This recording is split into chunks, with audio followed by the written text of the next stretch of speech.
Sin una visión clara de la muerte, no hay orden, no hay sobriedad, no hay belleza. Los guerreros se esfuerzan sin medida por tener su muerte en cuenta, con el fin de saber, al nivel más profundo, que no tienen ninguna otra certeza sino la de morir. Ese conocimiento da a los chamanes el valor de tener paciencia sin dejar de actuar. Les da, asimismo, el valor de acceder, el valor de aceptar todo sin caer en la estupidez y, sobre todo, les otorga el valor para no tener compasión ni entregarse a la importancia personal. La sociedad moderna, extraño monopolio de una secta cosmopolita, se distingue de otras sociedades por guardar silencio sobre la muerte. Toda referencia a la muerte está proscrita y los muertos son escamoteados. Para el guerrero, la muerte es, por el contrario, la única compañía verdadera, la consejera que testimonia todos sus actos, y ello sin obsesión, sin morbosidad, ni tristeza, ni remordimiento, sino por el contrario, con el sentimiento lúcido de que sin ella el mundo sería una rabieta. Si fuera en realidad eterno, el hombre no haría otra cosa que permanecer indeciso, eludir sus responsabilidades. Inevitablemente sería el ser veleidoso que tanto abunda en un universo en el que, sin embargo, la muerte es el final inevitable de todos los seres. Y nadie puede estar seguro de que la muerte no le golpeará en cualquier instante. Puede decirse que no puede esperar cambiar nada quien no esté impresionado por esta evidencia. El universo está marcado por la muerte, por la muda y cercana presencia de la muerte. Por extraño que esto pueda parecer, de lo que nos persuadimos con mayor dificultad es de que no somos eternos. La muerte toca nuestra razón, sin fantasma conceptual, pero raramente nuestro sentimiento. Es este sentimiento lo que el guerrero debe priorizar antes que nada. El guerrero es esencialmente alguien que camina con su muerte. Mientras que la continuidad del hombre corriente, para quien los actos jamás son plenos, sino que deben tener una continuidad, como su querido yo, definido por su historia personal, le vuelve tímido. El sentimiento de la muerte hace eficaz al guerrero como un lúcido hombre acosado. Y paradójicamente, el hombre que cree tener todo su tiempo es a menudo el grosero, ávido y libidinoso que el guerrero no debe ser.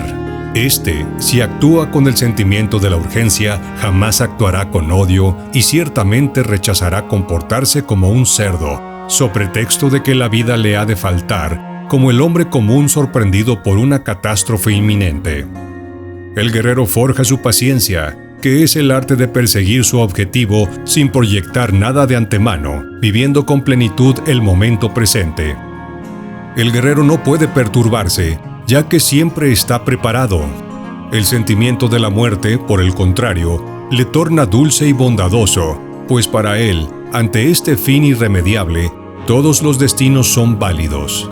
La dulzura y bondad espontáneas de los hombres llamados primitivos es la prueba de su superioridad sobre el hombre civilizado, es decir, envuelto en 1000 cobardías. Es necesario actuar ahora. El guerrero solo tiene tiempo para decidir, y ha de decidir ante su muerte inevitable. Sus actos no evidencian timidez, cólera, vanidad, codicia, sino la sola muerte, y por eso son actos obligatorios y eficaces. Los actos tienen un poder, particularmente cuando quien actúa sabe que son la última batalla en la tierra. Hay una ardiente y extraña felicidad en el hecho de actuar sabiendo que este acto bien puede ser el último de la vida. Estos actos son, como hemos visto, los desafíos, los retos que el guerrero acepta plenamente, pero sin creer. Entonces los actos, frente a esa conciencia obligatoria, se desarrollan por sí mismos, y cuanto más actúa así el guerrero, menos cree en lo que hace.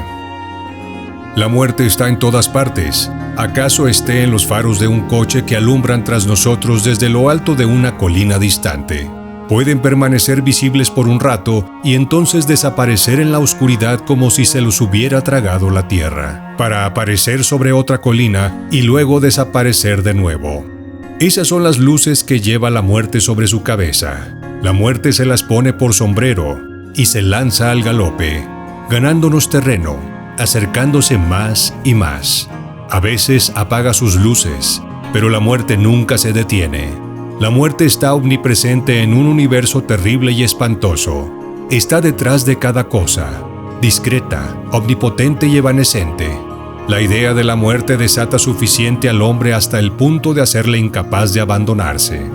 Solo la idea de la muerte libera suficientemente al hombre hasta el punto de no poder considerar ya que se priva de nada. Un hombre de esta clase no desea, a pesar de todo, absolutamente nada, pues ha adquirido un silencioso apetito por la vida y por todas las cosas de la vida. Sabe que la muerte le acecha, que no le dará tiempo de agarrarse a nada. Por tanto, sin experimentar un deseo obsesivo, prueba la totalidad de todo. De esta manera, sus decisiones son irrevocables. Puede decirse de este hombre que es un guerrero que ha adquirido la paciencia.